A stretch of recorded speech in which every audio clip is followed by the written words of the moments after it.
Kings and Queens, Your Majesties, welcome back to the channel. Thank you so much for returning. Trust you and yours are well and you're loving yourself and all just like always. Many thanks to all of you for the support you give to the channel. Thank you so much to our channel members, to our anonymous supporters, to all of you my new subscribers. You're loved, celebrated, and of course appreciated. So go back to your country. This is what we hear echoing from, so-called first world country, telling third world countries that to return back to their various countries. They're tired. And we are seeing the recent happenings, how America, is packing all these immigrants and kicking them back to where they came from. And it is at this time that we have melanated people worldwide who are beginning to understand this whole thing and beginning to tell the world that they also have their worth. That is a joy that I have. Because you don't just see me like a burden that you're trying to kick out. I also have my worth. You need me as I need you. And I think that's how the world goes around. We all need each other. You think you have it all. You are a first world country. You have everything you need. But that little invincible human being that you think is not important, it is when you kick out that person that you're going to see the worth of that person. Because that person is important. But Europe and America always want to make it look like the melanated has no importance. Africans has no importance. And I think this is what they have rubbed in the minds of a good number of, of people around the world, both black and white. We're just people who are looking for, the crumbs that fall from their table so that we can survive. This is what they make the world believe. And that's why some people would feel like, interacting with Africans is doing them a favor.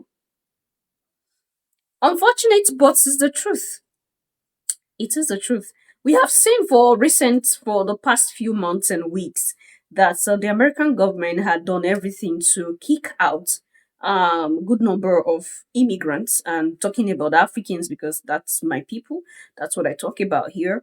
And, they did everything to kick out Africans back to their countries. And the recent coming back home is the one that they had asked the Ghanaian government to accept some of these immigrants. And the president had come out officially and said that, okay, he is going to accept West Africans because he knows that these are brothers, these are his brothers and sisters. He would accept them. But other than that, he's not accepting any other, immigrants that the United Nations would want to send. And according to him, some of these immigrants came, West Africans, of course, and he had given them a window of 90 days to stay in Ghana while they facilitate their returning to their various countries in West Africa. So what are we saying? As they are kicking out, they themselves are beginning to realize that things are not just going to work. Their economy will not just be stable after they kick out these immigrants. In short, they are falling more into problems. Because these invincible people, these good-for-nothing people that they can't just wait to kick them out, are the ones that have been keeping their economy. Listen to this and we'll take it off from there. Go back to your country. Well, what if we did? Imagine if every black and brown person went back to their country of origin, discovered by whatever means. Here's what would happen in the first 30 days. Stick around for day 30, because that's when the truth really lands. Day 1. Hospitals, buses, supermarkets, construction sites, thousands of essential workers gone overnight. Services collapse before the morning rush. Days 2 to 4, headlines are screaming, labour shortage crisis! Schools close early, warehouses back up, food deliveries stall. Parents scramble, and businesses, they start panicking like mad. Days 5 to 7, the government hold emergency meetings, like that's gonna help. Recruitment drives fail, because there's not enough skills left in the country. Immigration police, once hostile, suddenly start looking desperate. Meanwhile, communities abroad are starting to welcome back their doctors, engineers and teachers. Days 8 to 12, the media run frantic, start running think pieces like, what if they never come back? Stock market dips, inflation spikes, and racists who once said go back start to complain. Who's gonna run our trains? Who's gonna clean our hospitals? Like that's all we do. Days 13 to 17, the supply chain jams. Crops rot in the fields, supermarkets ration their stock, and protests erupt in major cities as prices climb and services are broken. Is 18 to 21, the Western economy buckles and investors start to pull their money. Abroad, skilled workers start to build, sparking growth across Africa, Asia, the Caribbean and Latin America. Reverse brain drain is underway. Hashtag. Is 22 to 25, corporate leaders start admitting the obvious. We depended on them. Politicians try to spin the thing, but the public ain't buying it, and confidence in the government crumbles. Now who's clapping for crumbs? It's 26 to 29, the chaos deepens. Airports still half empty, hospitals still understaffed, businesses shutting down left, right and centre. And now, commentators start saying the quiet part out loud. We asked them to leave, and now we're paying the price. Day 30, a month later, and the insult collapses under its own weight. Black and brown communities aren't the burden, they're the backbone. And now the Western world just proved it. They said go back, and in just 30 days, the irony was clear. But that's just the first month. If you want to know what happens in the first year, drop a comment below. And follow if you're done watching passively. We decode the myth, and we don't clap for crumbs. Your Majesties, I love what he said. We are not the burden. We are the backbone of all the existing economies, thriving economies around the world. You know, the way immigrant had developed, or what am I saying? The way immigrant had contributed into the development of first world country cannot be overemphasized. Okay? Now, I keep saying this, just listen to this. These people were the ones that asked for people to come. Okay? Now, anyway, it is something that is normal with them. When they are done using you, they kick you back. When they feel like you're not vulnerable, they just always want people to keep crawling on their feet and begging them and bowing to them. You know, there's this ego. There's this ego that these people has.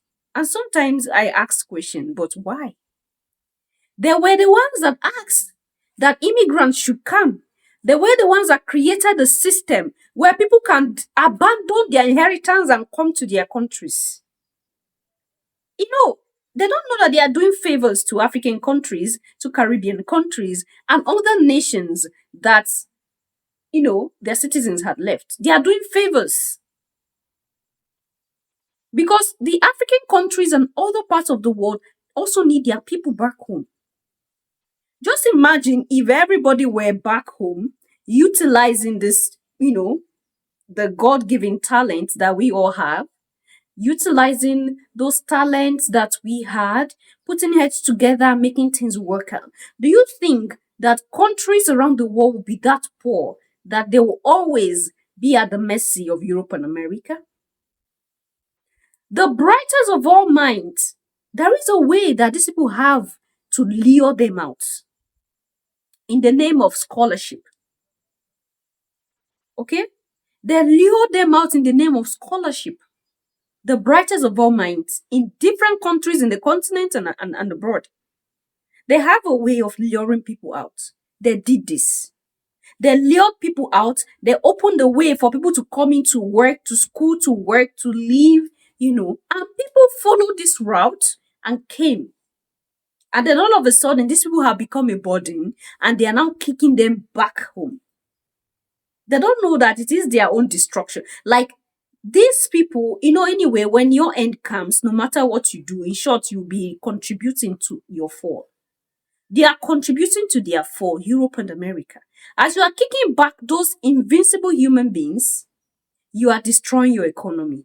Because it is with the help of those invisible human beings that your economy is stable to a particular level. Because the little contribution they put in behind closed doors, these are the people you don't see. And I hope we understand that most of the time, the people that we think are invincible and not important are the ones who are even helping us to live life. Because they are the ones who are behind the scene making things work outside. And this is exactly the case of immigrants and the whole happenings right now. So, if these immigrants were kicked back, not the way that the American government is doing this their thing, I don't know why they won't send these people back to their countries.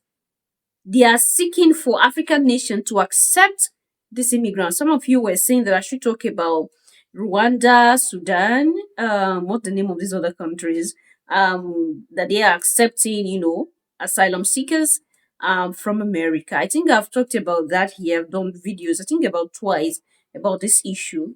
I've talked about that here, and we're still talking about it now. I was disappointed to see that Rwanda was also among the countries that had accepted these asylum seekers from America. And they had even they had hidden what they got in exchange for that. That is to say, there was something that America did for Rwanda that Rwanda decided to hide. What are we saying? What Rwanda got for accepting asylum seekers is not known. They didn't disclose it to the public. They quietly did their thing on the ground. And that's the reason why African countries are accusing Rwanda of being involved in the case of Congo. Because there's a lot of secrecy. There's a lot of underground business done with the West. And I think it is because of the trust that we had for Paul Kagame. They trusted all his dealings. Why? Because he was truly leading his people in the right path. I think he's taking advantage of that trust right now, making deals that are known even to his citizens. Your Majesties, you hardly see a Rwandese talking against their government. Is it because the government is totally 100% okay? But because when someone talks, that person goes down. Just like what started happening in Cameroon recently because of the elections coming up. Your Majesties, this is what we're saying.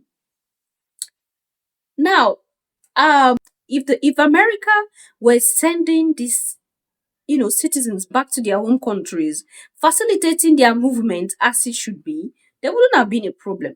But the way at which they are going with the whole thing is what the problem is. Because a lot of Africans are saying, why are you sending people from other nations into Africa? Why? And some of these people are hardened criminals who were sent out of America. So America was trying their best to cleanse their land of criminals. And they felt like dumping these criminals in Africa is the best option. You, the first world country that have every technology to hunt down criminals, you are wiping these criminals away, flushing them into third world, so-called third world nations that do not even have the technical know-how to apprehend criminals. What are you saying? Indirectly, you're telling us that we are all criminals, so we should live with criminals. Indirectly, you're telling us that our life is not important. You can send in those criminals in here to take us out because we are not equal human beings to you. Your citizens are human beings, but we are animals. The truth is what he had just explained. That in as much as immigrants are seen as burden, they didn't take themselves to those nations. All these immigrants that are kicked back did not take themselves to Europe. They didn't take themselves to America in particular. It was the American government that created policies that brought these people in. In short, some of them went there because they were begging them to come. And now these people came there, you use them, you feel like you are now capable enough, and then you're kicking them back. Definitely, the economy will shake. What do you think? Leave your thoughts and opinion there at the section. I'm going to see you in my next one. Until then, love yourself, love others, stay safe, stay positive, always your majesties. Bye for now.